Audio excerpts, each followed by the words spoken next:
Et place tout de suite à notre invité de la matinée. La tension est plus que palpable entre l'Union européenne et les États-Unis au sujet de l'Ukraine. L'Ukraine forcée à des négociations avec la Russie sans concession. Dans ce contexte, Emmanuel Macron a convié les dirigeants européens à Paris ce lundi afin de discuter de la marche à suivre et pour faire front commun. Pour en parler, avec nous en direct de Lyon, Yassine Liattioui, secrétaire général et chercheur associé à Nij Maroc. Monsieur Yassine Liattioui, bonjour. Bonjour, merci pour l'invitation. Merci d'avoir accepté. Alors, tout d'abord, l'envoyé spécial des États-Unis pour l'Ukraine a souligné clairement que l'Europe ne participerait pas au prochain pourparlers de paix entre Washington, Moscou et Kiev. Pourquoi le choix de Donald Trump de mettre à l'écart les Européens ? Cette décision de mettre à l'écart est tout simplement une provocation et une volonté de Donald Trump de montrer que l'Union européenne est désormais sur le banc de la diplomatie internationale, sur le banc des négociations. Cette volonté de Donald Trump est de montrer également qu'il souhaite régler ce conflit russo-ukrainien qu'il considère comme l'héritage empoisonné du mandat de Joe Biden afin de convaincre donc l'ensemble des parties prenantes de ce conflit et essayer donc de rentrer dans l'histoire. Donald Trump souhaite vraiment rentrer dans l'histoire comme étant le président américain et qui est dans la résolution de conflits, qui est l'initiateur de la paix. On peut le voir avec le conflit russo-ukrainien, on peut le voir également avec le conflit israélo-palestinien, avec ces nombreuses propositions, certes provocantes, mais ce sont des propositions. Et en géopolitique, on appelle désormais ce nouveau mandat de Donald Trump et cette nouvelle résolution de conflit, on appelle cela de la diplomatie transactionnelle. En fait, Donald Trump essaye de résoudre les conflits par des transactions, par des deals, par des propositions. Et l'Union européenne est vraiment sur le banc de cela et Emmanuel Macron donc a vraiment convoqué un sommet d'urgence avec plusieurs donc dirigeants européens. Donald Tusk pour la Pologne. N'oublions pas que la Pologne est la plus grande armée de l'Union européenne avec la France. Il y a aussi Olaf Scholz pour l'Allemagne, Giorgia Meloni pour l'Italie, mais aussi le Premier ministre britannique, Keir Starmer. Malgré que la Grande-Bretagne est désormais en dehors de l'Union européenne, Emmanuel Macron a souhaité également la présence britannique proche des États-Unis, un peu plus éloigné ces dernières années quand même de Washington, mais l'armée la plus puissante d'Europe derrière donc la France. Et ce sommet essaye vraiment d'élaborer une vraie stratégie unifiée face à l'exclusion de l'Europe de ces pourparlers de paix. Alors justement, les Européens ne restent pas les bras croisés devant cette initiative du président américain Donald Trump, d'où cette réunion pour dire un peu que le conflit les concerne directement. Qu'est-ce qu'ils veulent renvoyer aujourd'hui comme message? Que doit-on attendre de cette réunion de ces dirigeants que vous venez d'évoquer? Cette réunion, déjà, a une volonté d'un rappel historique. Certains dirigeants européens présents à la conférence donc de la sécurité à Munich ce week-end ont comparé la situation actuelle à celle de 1938. Et c'est la situation de 1938, elle était critique. Parce que cette année-là, le Premier ministre, donc, Neville Chamberlain, et son homologue, Édouard, donc, Daladier, avaient cédé aux revendications territoriales d'Hitler sur les Sudètes en Tchécoslovaquie pour espérer éviter la guerre.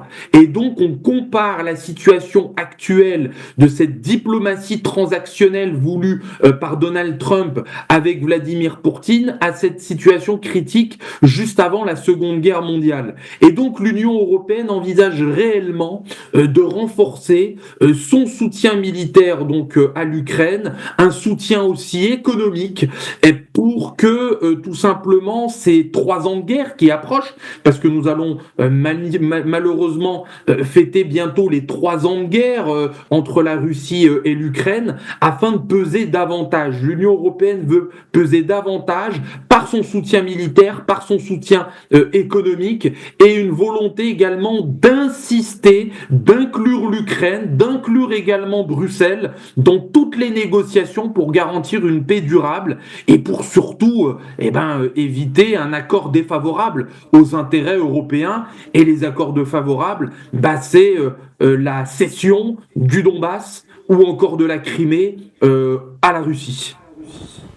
Alors, en parallèle de cette réunion des dirigeants européens à Paris prévue aujourd'hui, il y a également une délégation américaine qui est menée par le secrétaire d'État américain Marco Rubio, qui est en Arabie Saoudite, pour rencontrer justement des négociateurs russes. Qu'attendre de cette première prise de contact ? On voit tout simplement que la situation de cette guerre russo-ukrainienne se passe désormais sur 2 flancs. Le flanc russo-américain et le flanc également des monarchies du Golfe, qui sont de plus en plus influents dans cette volonté de résolution de conflits, de rentrer dans la médiation et d'apporter donc des solutions viables sur le long terme. Il y a eu le sommet de Riyad au début de l'année 2025, qui était dans la volonté de construire la nouvelle Syrie. Les monarchies du Golfe également souhaitent s'intégrer dans le conflit russo-ukrainien afin de peser véritablement sur l'aspect diplomatique, afin de proposer également des solutions économiques à l'Ukraine dans la reconstruction. On sait que les riches monarchies du Golfe ont des fonds souverains très importants, et donc l'intérêt de Marco Rubio de partir dans cette région du monde montre réellement que c'est une quand même provocation de l'Europe de considérer désormais les monarchies du Golfe un peu plus importantes que l'Union européenne dans une certaine résolution de conflit, et cela va encore s'alimenter dans les mois à venir, où l'Arabie Saoudite, le Qatar et les Émirats Arabes Unis vont encore de plus en plus peser dans ces résolutions de conflits à l'international. Alors, le fait justement, je reprends vos termes,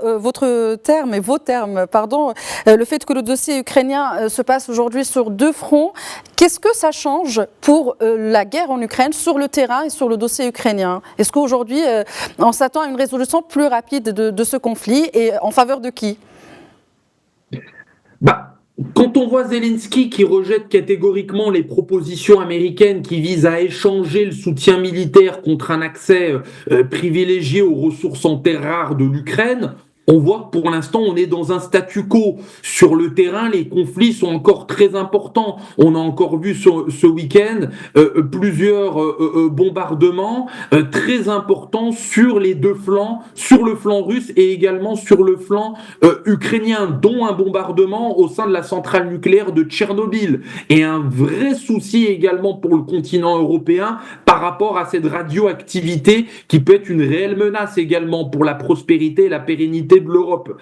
Et puis Zelensky conditionne aussi toute exploitation des ressources ukrainiennes, des garanties de sécurité solides, comme une adhésion de l'OTAN, ce qui est pour l'instant un refus catégorique de Donald Trump.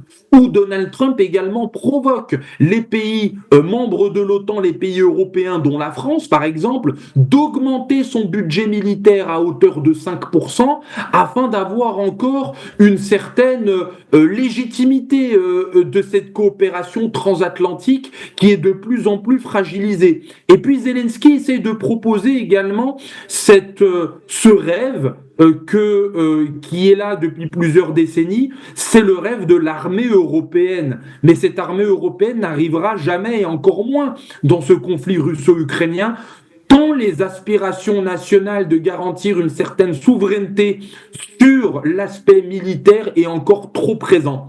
Zelensky donc s'oriente de plus en plus vers l'Europe, de moins en moins vers Washington, pour une volonté de reconstruction donc de l'Ukraine pour l'Europe, par l'Europe, mais pour l'instant le projet est très très difficile à réaliser tant les contextes sont nombreux et tant Washington s'oriente de plus en plus vers Moscou dans cette diplomatie transactionnelle. Yassine Yatiwi, je rappelle que vous êtes secrétaire général et chercheur associé à Neige Maroc. Merci pour cet éclairage. Un grand merci.